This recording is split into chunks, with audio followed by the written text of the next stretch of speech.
Well, hello everyone. This is my latest acquisition. It's a Thorens TD150 Mark II turntable. Uh, Previously, I've worked on TD165s, which you can see there.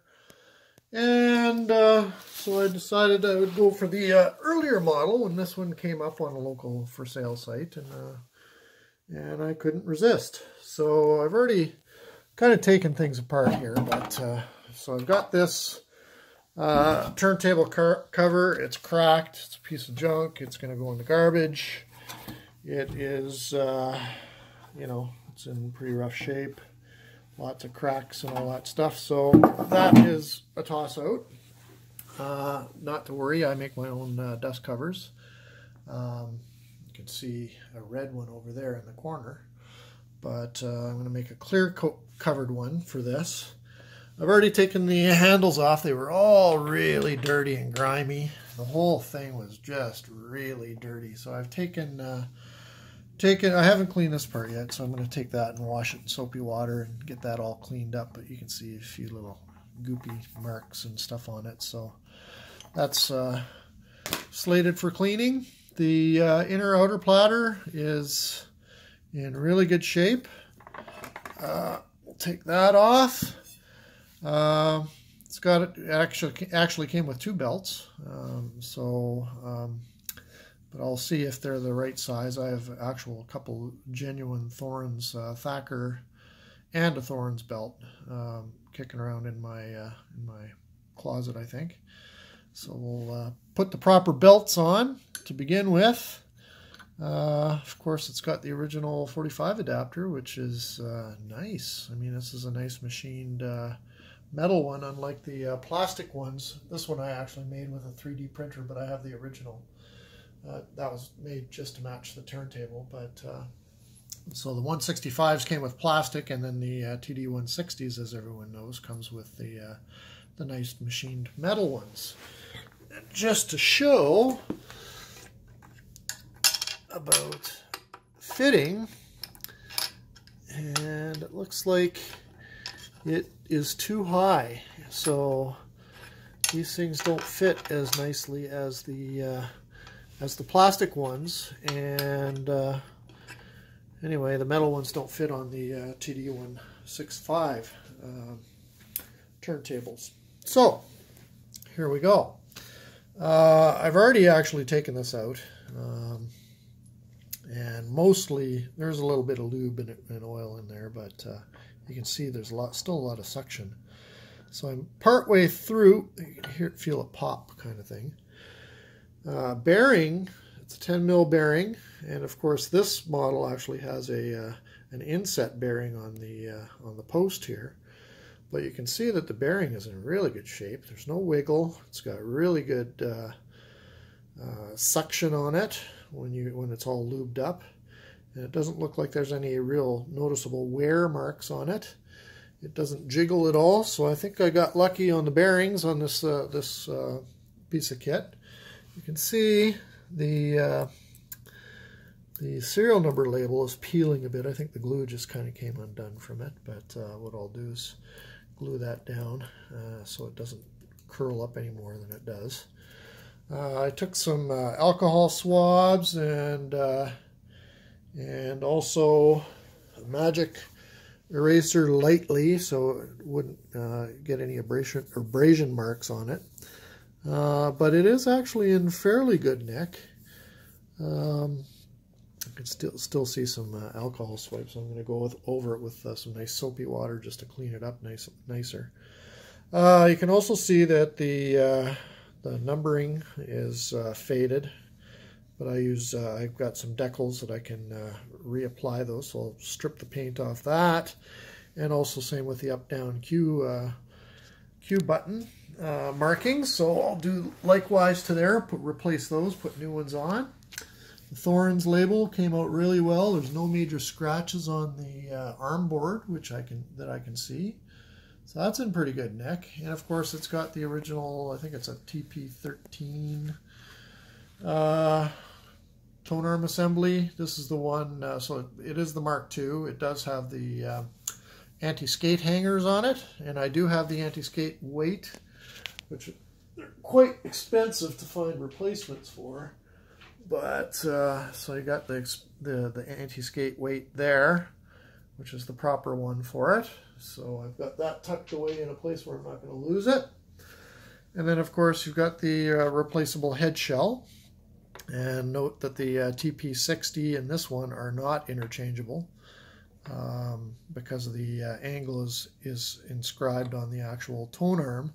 When you look at these ones, the angle is actually on the head shell. So you cannot use that head shell in this turntable and vice versa, even though the pin arrangement here is actually the same. So they will fit. You can see the pins on the back there. I call that the bullet, are identical to the one that's on the TP60 head shell. But as you can see, this head shell is straight, and the other one actually has a 60 or has an angle to it. Can't remember what exactly that angle is. So, and I've also got I cleaned up the cart, and I'm going to go and de-aux all of these connections and maybe probably replace the wires, just because the connection points here are looking really sketchy. Or I'll clean it out. Who knows? We'll see what happens. It only had 3 feet, but luckily enough, when I've done all of these tables and those tables, I put the conical feet on them, which I'll probably do to this one as well. But for the time being, I got these extra 4 feet from one of these other Thorens projects that I'll use. Because these ones look like they're really in rugged shape. And like I say, one of them was actually missing. So I only have the 3. So those are 4 nicer ones. So on the bottom, I just disconnected the thing. And it's this board. It's probably the last it'll ever see this turntable, because it's one of those thin, flimsy fiber board or press board or whatever you want to call it, bottom plates. You can see all kinds of dust and everything, so I've got some cleaning to do inside. I don't know how the dust got in there, but well, I guess I can see through. You've got air gaps through there. But the inside looks really nice. The motor, the springs haven't been touched ever, so I know I'm going to have to tweak the springs. It looks like you got one of the arm wires is dancing on that one spring there, so we'll fix all of that up. Looks like a little bit of, I don't know, dust and goop in there. But anyway, I'll check out those caps as well to make sure they're in tolerance. I might have to replace those. And for the most part, I believe I have a functioning turntable. So, we'll clean that up nicely. I'm going to re-lube it with, I got some nice light Singer sewing machine oil here, which usually does a good job of lubing these things up. And we'll probably get to making some music today and then see what needs to be done to make this even better. But I think the first things first, I'm going to take this fiber board. I've got some good 1/2-inch MDF out in the garage. And I'll take it on put it on my table saw, cut it out the same size, cut out the notches like you see there for the RCA jacks. The other thing is the RCA jacks and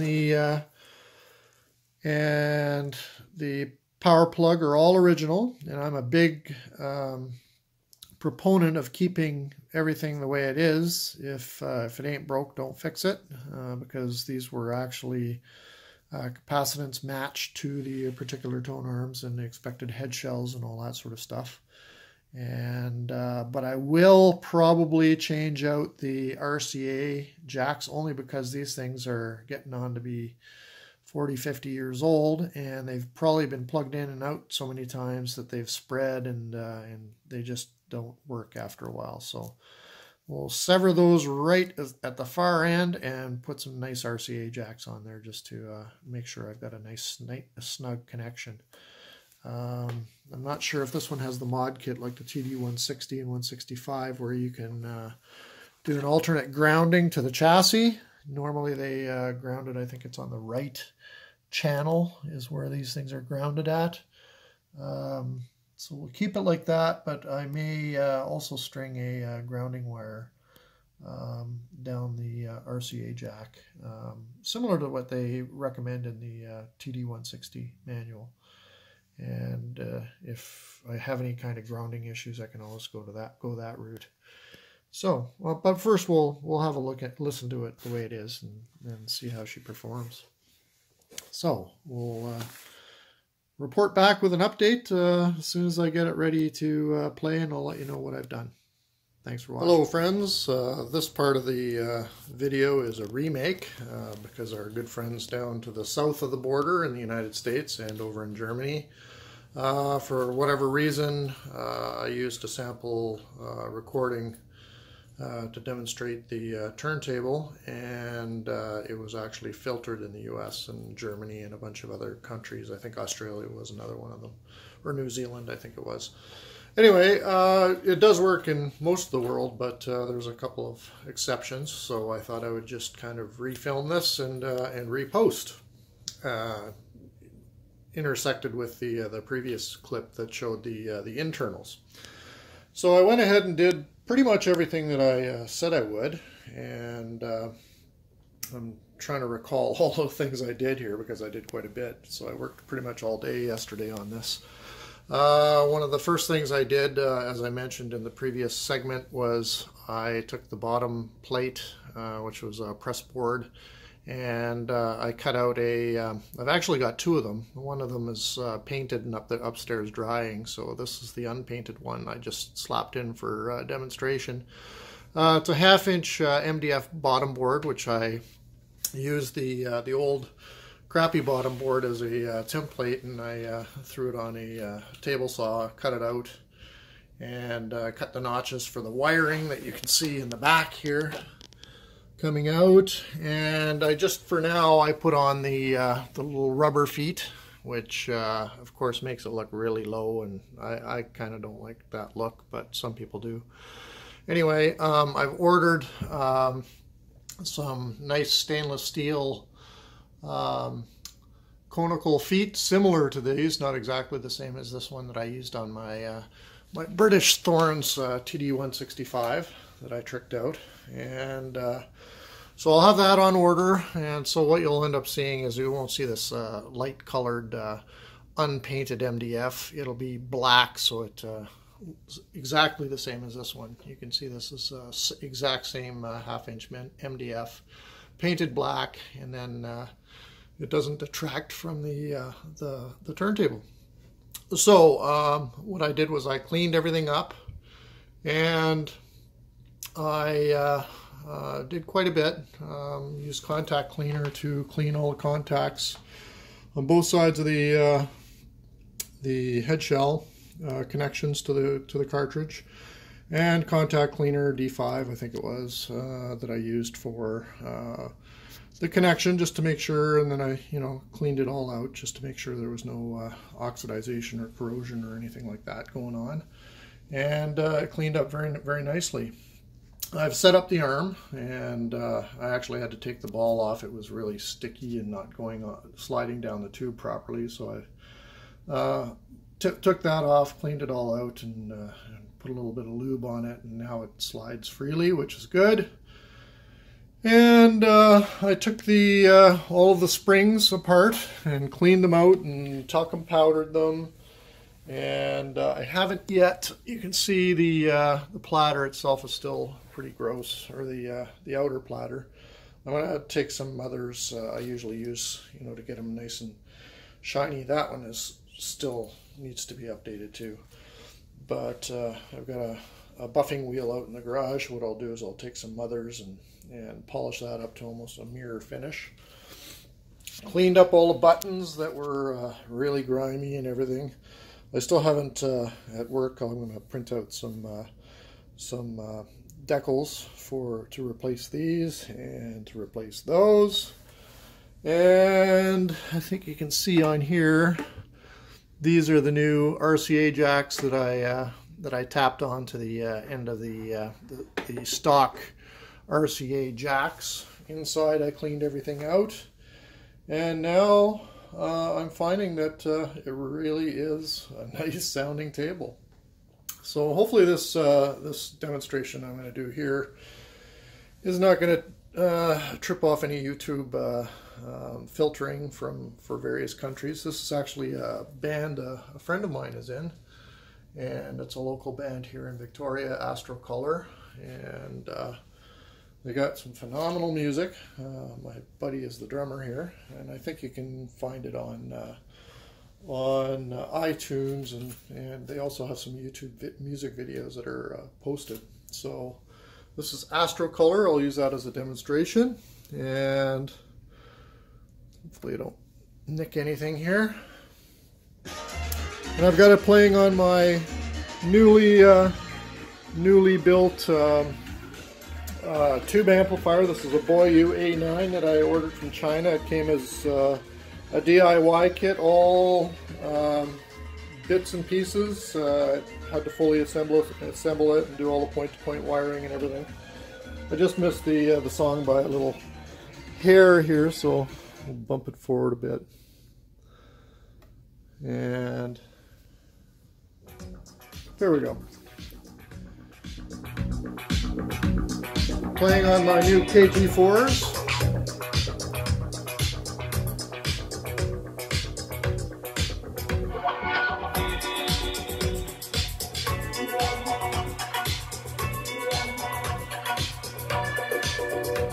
Those are clipped KG4s, very finished speakers that I have mated with my 12 watt per channel single-ended tube amplifier. So I'm playing that through this phono preamp. It's just a cheap one, so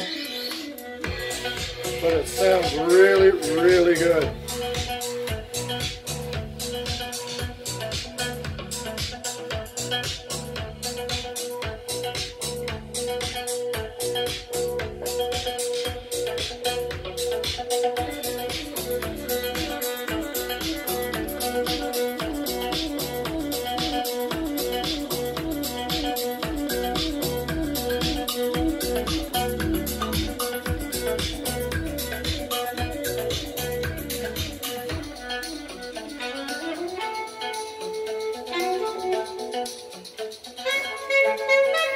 Here's my other turntable that's I'm doing a little bit of work on.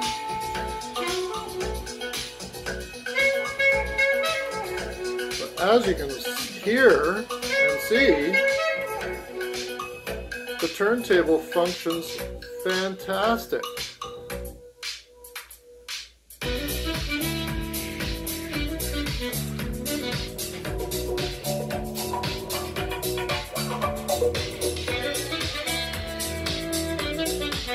I really, really, really like the sound of this thing, especially when it's set up correctly.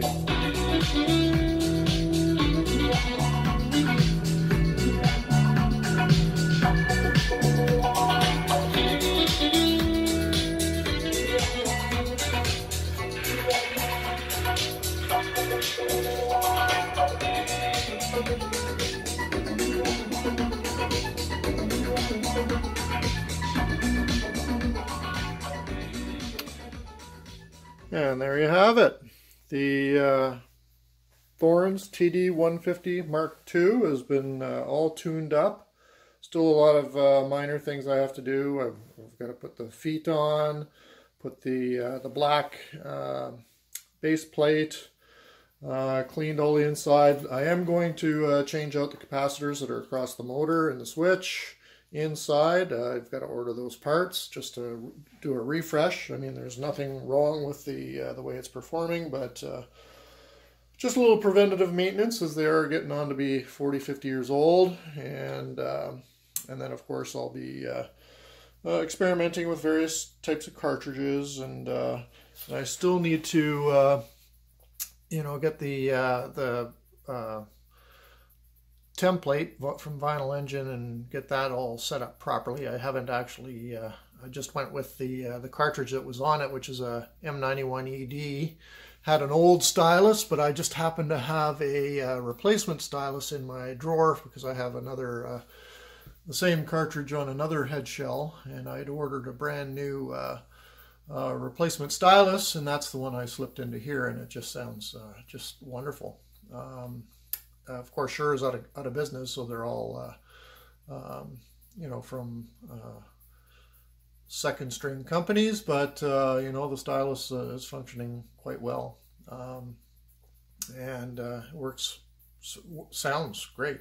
So there you have it. Lots more to do on it. Oh, and a turntable dust cover I'm going to be putting on it. You can see a couple of the ones that I've made up here. I've been experimenting with different colors. I don't really like them. So I've got a clear batch of acrylic in the garage. So when it's quite cool out here today, so I'm probably not going to make one today. But we'll go upstairs and we'll show you what it'll kind of look like on my main turntable here, which is the TD165 as well. So I'm going to make up another one of these in clear for that cartridge, or for that turntable. So thank you for watching. Obey all further alarms.